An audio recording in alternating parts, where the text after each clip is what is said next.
राष्ट्रगीत वंदे मातरम के 150 साल पूरे होने पर देश जश्न मना रहा है। यह उत्सव साल भर चलेगा, जिसके तहत देश भर में कई कार्यक्रम आयोजित किए जाएंगे।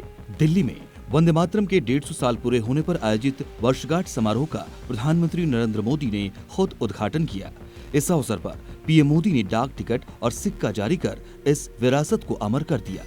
लेकिन वंदे मातरम के 150 साल पूरे होने के जश्न से कुछ भाईजान परेशान भी नजर आ रहे हैं, जिसका मतलब किसी की भी समझ से परे है, क्योंकि वंदे मातरम भारत का राष्ट्रगीत है, जिस पर भारत में रहने वाले किसी भी धर्म, जाति या समुदाय को जरा भी आपत्ति नहीं होनी चाहिए। भारत जैसे खूबसूरत और सांस्कृतिक देश के हर निवासी को देश के राष्ट्रगीत या राष्ट्रगान पर गर्व होना चाहिए।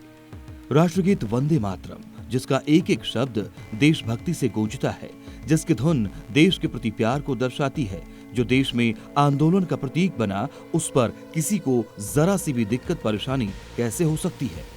आज हम इस मुद्दे पर आपको पूरी जानकारी देंगे। एक तरफ प्रधानमंत्री मोदी कह रहे हैं कि वंदे मातरम गीत हर भारतीय में नया जोश और आत्मविश्वास भरने का तरीका है।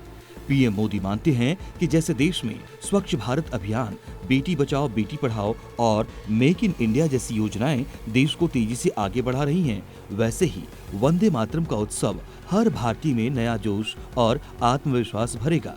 ये देश के हर नागरिक को नई शक्ति से भर देगा। लेकिन दूसरी तरफ वंदे भारत गीत से कुछ भाईजान परेशान हो रहे हैं। हर मौके को धार्मिक रंग देने वाले कुछ मौलानाओं और नेताओं ने वंदे मातरम में भी धर्म और मजहब ढूंढ निकाला। वहीं कांग्रेस के राष्ट्रीय अध्यक्ष मल्लिकार्जुन खड़गे ने वंदे मातरम के मुद्दे पर आरएसएस को निशाने पर लेते हुए बीजेपी को घेरने की कोशिश की। खड़गे ने कहा कि आरएसएस ने वंदे मातरम से दूरी बनाकर रखी। आरएसएस ने अपनी शाखाओं में कभी ये गीत नहीं गाया। वंदे मातरम को कांग्रेस ने ही राष्ट्रगीत का दर्जा दिया।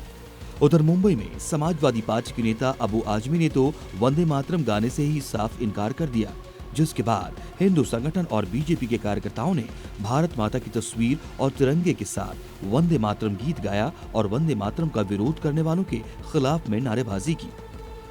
ये सच में हैरान करने वाली बात है कि जिस गीत ने भारत को आजाद दिलाने में अहम भूमिका निभाई, जिस आजादी के लिए न जाने कितनी कुर्बानियां दी गई, उसी गीत को गाना गुनगुनाना कट्टरपंथियों के लिए धर्म विरुद्ध हो जाता है।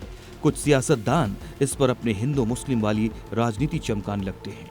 आप सोचिए, इनके दिल में देश की गौरवशाली सभ्यता संस्कृति को लेकर कितनी नफरत भरी हुई है।